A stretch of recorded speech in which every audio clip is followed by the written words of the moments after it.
हम्मा हम्मा हम्मा हम्मा हम्मा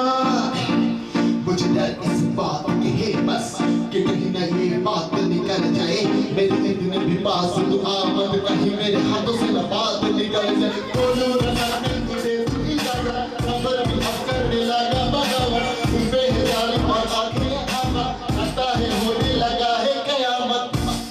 कल से करता तू मैं करना ना इंसाफी जो भी करे अल्लाह उसके लिए आपसे मांगता हूँ माफी